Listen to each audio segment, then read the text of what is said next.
this. He said, "Never, ever, ever let praise go to your head or criticism go to your heart."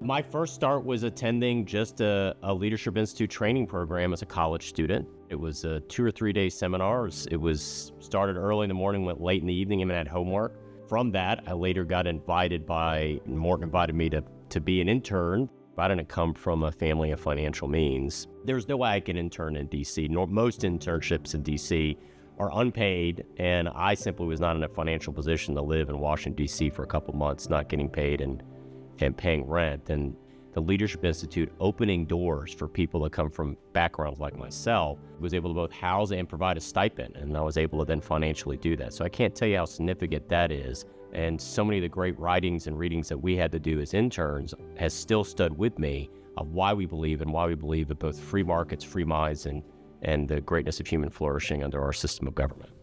I think what's remarkable about our Constitution, it is the first written Constitution in all of human history that actually limits what government can do to you as an individual. That's remarkable. Most written constitutions simply have no parameters, no guardrail on what government can do to its citizens. Even in England, it just takes one act of parliament to restrict your freedom of speech or your freedom of religion. When you have empowered individuals, that's when human flourishing just explodes, whether it's in the arts, whether it's in science, whether it's in people starting businesses and thriving. We take it for granted as Americans, our system of government, but I think it's a remarkable document that, unfortunately, so many young people, I don't think have a full appreciation of the system of government it's set up that has led to this level of human flourishing. Virginia is unique because we've always been at the crossroads in the forefront of our nation. You look at both who has come from Virginia, not just the father of our country, but also the father of our Constitution, James Madison, and an individual I think wrote one of the most important words ever written on paper about man's relationship with government, which is Thomas Jefferson in the Declaration of Independence. I call it the birth certificate of a nation. We think, well, the default state is you should have freedom of speech, you should have freedom of religion. The reality is it's very unique, and one of the things I like to point out to young people is less than 1% of every human being that has ever lived on planet Earth had freedom of speech or freedom of religion or freedom of press. The way we live our life is so utterly unique. Most people look at where we are in the United States and they marvel at us. America has its problems. There's a lot we could do better, but the reality is it's given more second chances, more hope, more opportunity to more people from different backgrounds than any country and any system of government you've ever seen in all of human history, and it needs to be preserved. I'm a big believer in Scripture when it says, "In an abundance of counselors, there's wisdom." And one of the best pieces of advice I got was about a week before I got sworn in as Attorney General.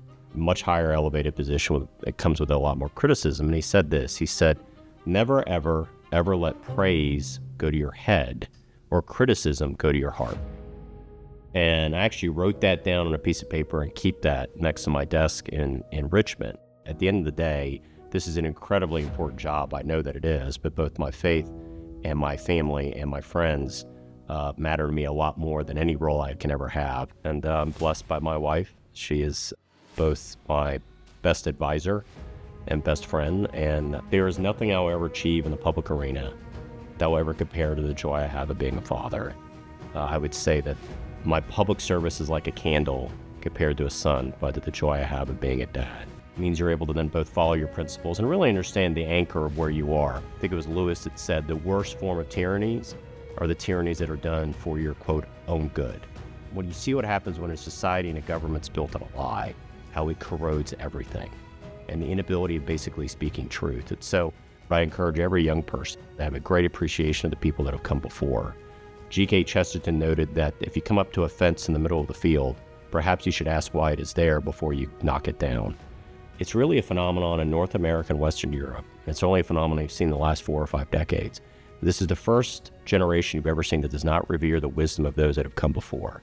If you go to Africa, if you go to Asia, if you go to Latin America, they revere their elders and those that have come before because all age gives you is perspective and wisdom. You've seen it. You learn more life from your mistakes than your victories. And so age gives that to you. And the network of what LI has built is providing training that young people will not get anywhere.